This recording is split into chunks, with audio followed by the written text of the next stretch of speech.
Mesdames, Messieurs, bonsoir et bienvenue dans votre journal. Dans l'actualité, ce mardi, la Première Dame a reçu à son cabinet à Cocody l'équipe ivoirienne qui a conquis le cœur du public lors de la 29e édition de l'Afro-Basket féminin. Malgré une élimination précoce en quart de finale, Dominique Ouattara a félicité et encouragé les éléphantes. En politique, le dialogue connaît un nouvel élan avec l'installation d'un comité technique de travail entre l'opposition et le parti au pouvoir. Une première réunion s'est déroulée aujourd'hui en présence des membres de Cap Côte d'Ivoire au siège du RHDP. Bien qu'elle soit éliminée en quart de finale, le parcours des éléphantes à la 29e édition de l'Afro-Basket féminin est tout à fait admiratif. Et la Première Dame, patronne de la compétition continentale, a tenu à leur faire savoir. Dominique Ouattara a reçu à son cabinet à Cocody l'équipe ivoirienne qui a su conquérir le cœur du public. Elles sont réparties avec les félicitations et les encouragements de la Première Dame. Nadia Eja, Tanguy Kona.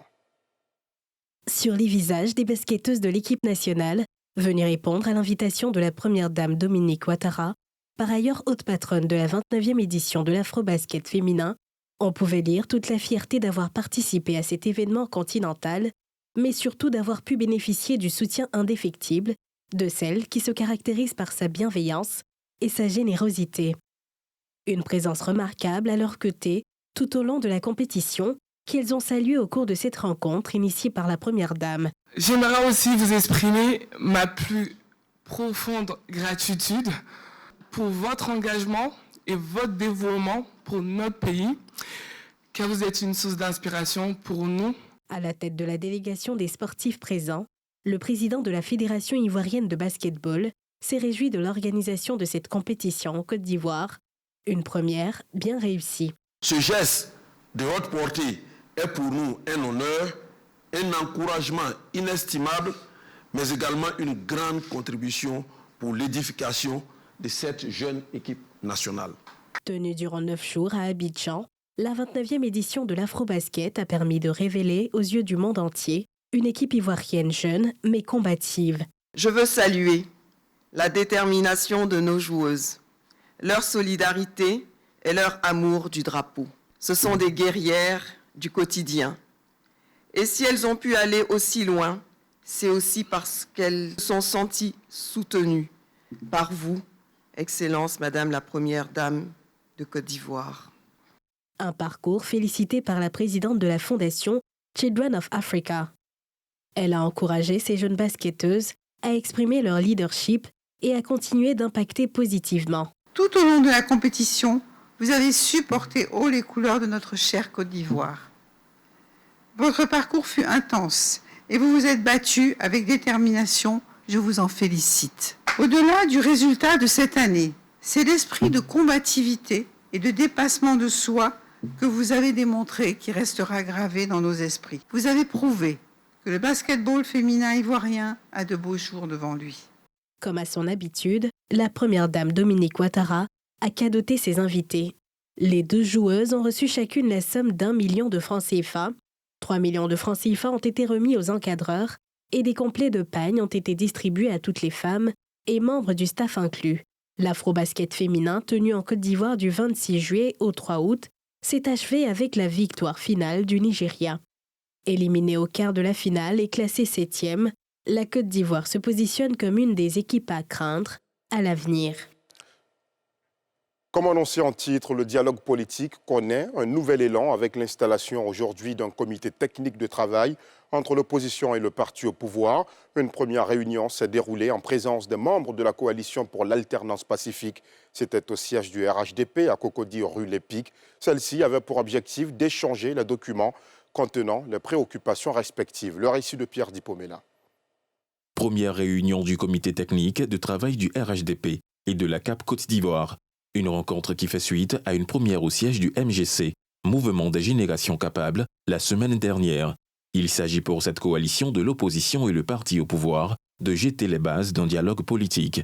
Des échanges cordiaux selon Charles Blégoudet, qui conduisait la délégation de la CAP Côte d'Ivoire. Il a rappelé la nécessité d'aller à des élections apaisées. Notre histoire nous interpelle. elle est encore récente. Nous l'avons tous vécu. Et nous devons faire en sorte que le fait qu'il existe des problèmes ne nous conduise pas à des actions de violence après.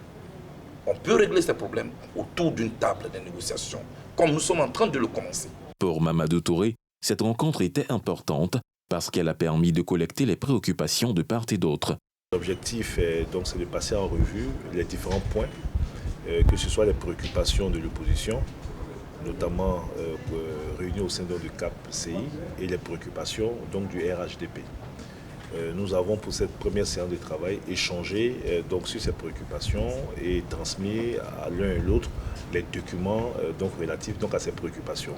Une autre rencontre est prévue avec les partis pour éplucher les préoccupations afin de traiter les points de convergence. À Bouaké, à mesure que les jours passent, la ferveur monte d'un cran à l'approche de la célébration de l'indépendance. Et cela ne va pas sans une certaine pression sur les épaules des acteurs de l'impressionnant défilé qui attend les Ivoiriens ce jeudi. C'est le cas notamment chez les éléments engagés dans la réalisation de la fresque carnavalesque. Une fresque dont quelques notes ont été présentées ce mardi sur l'avenue Ablapoku. Envoyés spéciaux à Bouaké, Thiemé Dangé, Fulgence Kissiedou. Bouaké, capitale du centre et deuxième grande ville de la Côte d'Ivoire. L'un de ses boulevards principaux, celui baptisé Ablapoku, abrite le cérémonial du défilé marquant les 65 ans d'indépendance du pays.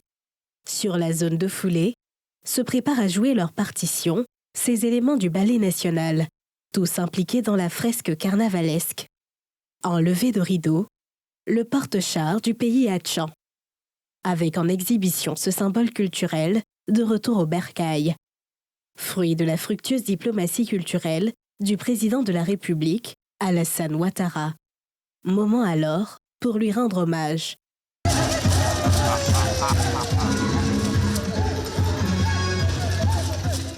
Prennent le relais d'autres zones du pays dont le nord, le centre ou encore l'est et l'ouest. Tous vendent l'immortel terroir ivoirien.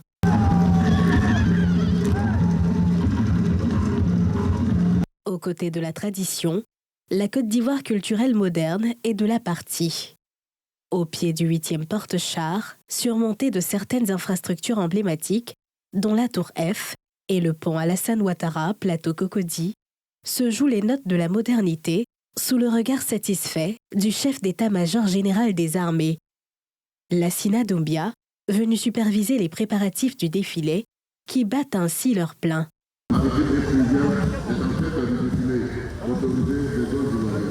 En fermeture de rideau de la fresque carnavalesque, les hommes du 9e porte-char avec des mots forts, paix, pardon, partage, cohésion, amour et joie, exprimés en chant et danse.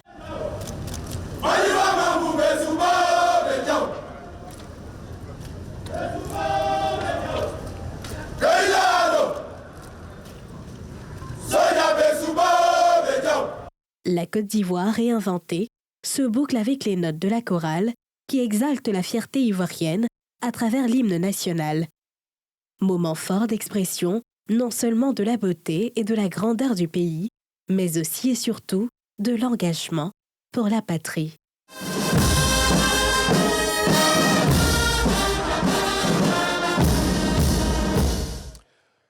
Et pendant que l'on se prépare pour la fête nationale, Nassene Batouré, elle, a passé la nuit dernière dans la rue de Bouaké.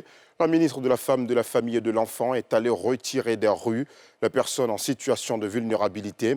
105 personnes, plus exactement, qu'elle a placées dans les centres sociaux afin qu'elles bénéficient d'une meilleure prise en charge. Le récit de Thiemé Dangé et Fulgence Kissiedou.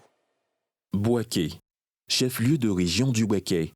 Minuit, dans les rues de la capitale du centre, à cette heure avancée de la nuit avec plusieurs habitants dans les bras de Morphée, les meneurs de l'opération de maraude du ministère de la Femme, de la Famille et de l'Enfant, aux côtés de ces hommes à la manœuvre pour retirer de la voie publique les personnes en situation de vulnérabilité, principalement les enfants, la chef de département ministériel, Nassene Batouré. Première étape, quartier commerce. Sur les lieux, des enfants vulnérables secourus, mais aussi des adolescents, loin des cellules familiales et qui ont fait de la rue leur domicile. Tous ont droit à l'attention maternelle de l'émissaire du gouvernement, venu leur tendre la main de la solidarité de l'État. De là, cap est mis sur les sites de Fromager et Air France. Sur ces théâtres opérationnels vite bouclés, des cibles dans les bras de Morphée. Là également, la solidarité gouvernementale est au rendez-vous. Tous sont rassurés par la chef des opérations qui, au terme de 3 heures de descente sur les terrains, met en épingle enjeux et attentes du programme de maraude. Nomen a pris un peu plus d'ampleur à Boaké, une ville de transit de ces enfants et de leurs parents venus des pays de la sous-région.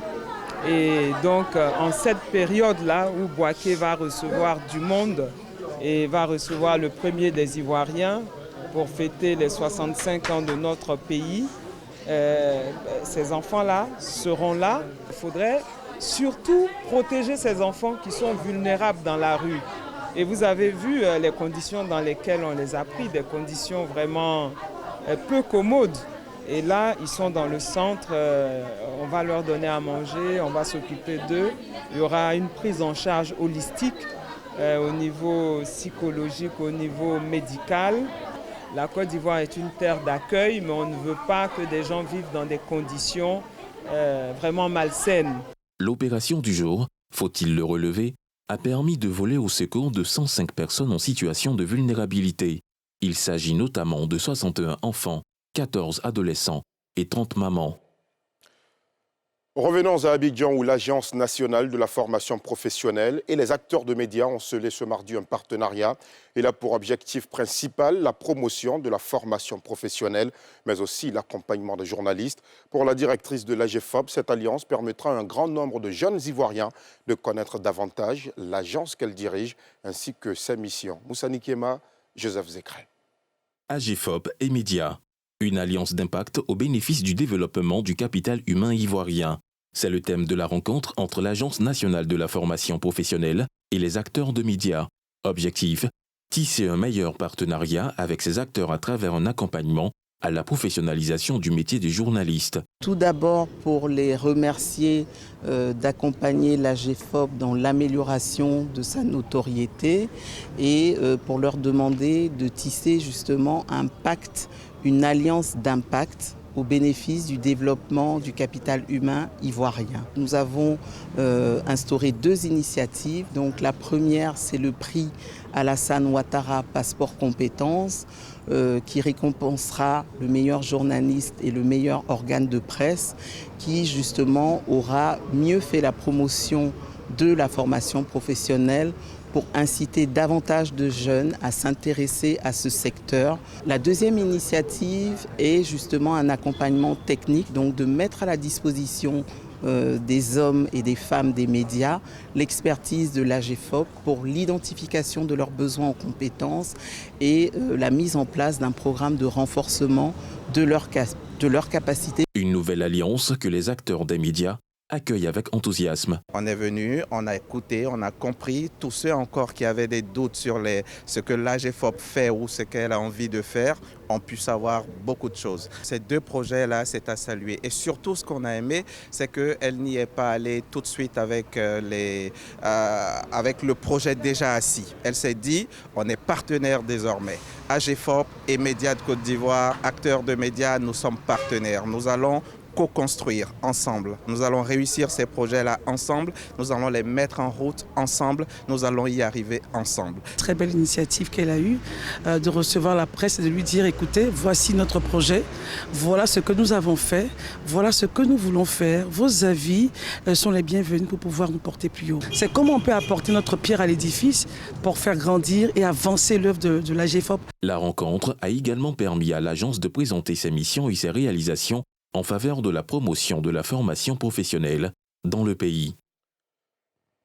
Le ministre des Mines, du Pétrole et de l'Énergie a procédé ce mardi 5 août au plateau à la signature de 4 conventions. Elles portent sur le programme Scaling Solar en partenariat avec IFC et les centrales solaires de Tongon et de Bondoukou. Une initiative qui s'inscrit dans le cadre de la stratégie de transition énergétique définie par notre pays. La Côte d'Ivoire, vous le savez déjà, veut atteindre 45% d'énergie renouvelable dans le mix énergétique à l'horizon 2030. Nadia Idja, Chèque Bleu. La conception, le financement, la construction, l'exploitation et la maintenance des centrales font entre autres l'objet des 2 conventions conclues sur une durée de 25 ans entre le ministère des Mines, du Pétrole et de l'Énergie et de la société Infinity Power. Elle porte sur la concession des centrales solaires de Touba, 58,6 MW crête, et Laboa, 49,7 MW crête.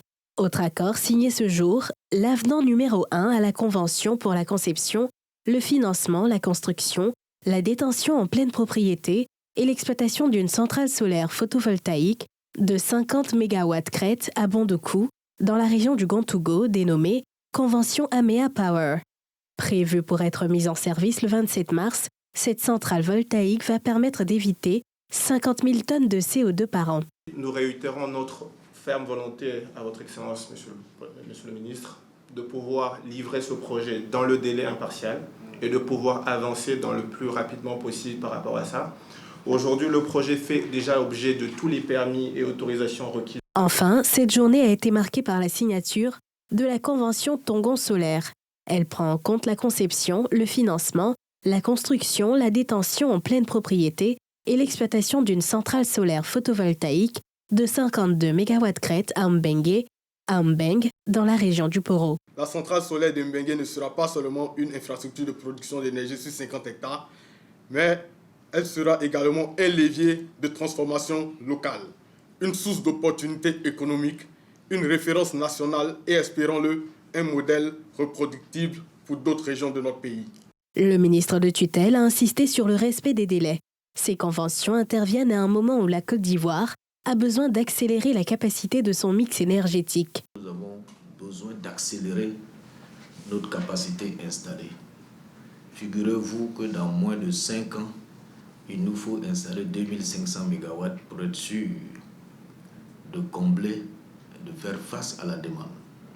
Parce que là, on a une demande qui croît de près de 10%. C'est sans précédent. Et l'énergie renouvelable de façon générale, et en particulier les énergies solaires, vont jouer un très grand rôle. Nous pensons que d'ici 2030, il nous faut à peu près 925 MW de solaire additionnel. La Côte d'Ivoire ambitionne atteindre à l'horizon 2030 un mix énergétique composé de 45% d'énergie renouvelable et 55% d'énergie fossile. À ce jour, le ratio est d'environ 30% pour les énergies renouvelables et 70% pour l'énergie fossile. Rendons-nous à Toutouko, dans le département de Lakota, où les femmes de toutes les couches sociales sont invitées au maintien de la paix et de la cohésion. Une journée entière de sensibilisation s'est déroulée samedi dernier dans la localité. À 3 mois de la présidentielle, cette initiative a pour but de prévenir toute violence électorale. Pierre Dipomela. Faire des élections présidentielles un rendez-vous de paix. C'est le principal message à la célébration des forces vives féminines à Toutouko, village de la sous-préfecture de Niambé-Zaria, dans le département de Lakota, une ville qui est souvent un théâtre de violence. C'est dans une ambiance de fête que les femmes de diverses couches socio-ethniques se sont retrouvées pour entretenir le vivre ensemble. Je dis aux femmes de laisser les préjugés. Les femmes aujourd'hui sont crispées en elles-mêmes, qu'elles s'épanouissent. Quand tu te retrouves avec ta sœur d'autres ethnies, tu es informé, tu es cultivé. Pour le parrain de la cérémonie, Sam Wakubwe, à l'approche de l'élection présidentielle, il faut travailler à la préservation de la cohésion nationale. Le vivre ensemble, c'est le leitmotiv que les dirigeants de cette nation ont tout le temps partagé aux Ivoiriens. Vivons ensemble, quelles que soient nos origines. Communion, faisons ensemble que nous puissions construire cette nation que le Père fondateur, Félix Houphouët, nous a laissé dans la paix. Continuons dans cet élan de paix jusqu'à construire ensemble la Côte d'Ivoire. La division n'apporte rien.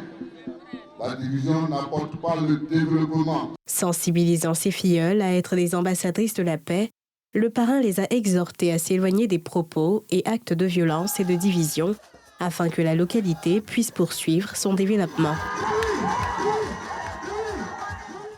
Et c'est sur ces belles images que nous arrivons au terme de ce journal. Merci aux équipes techniques et de rédaction. Je vous remercie aussi de l'avoir suivi.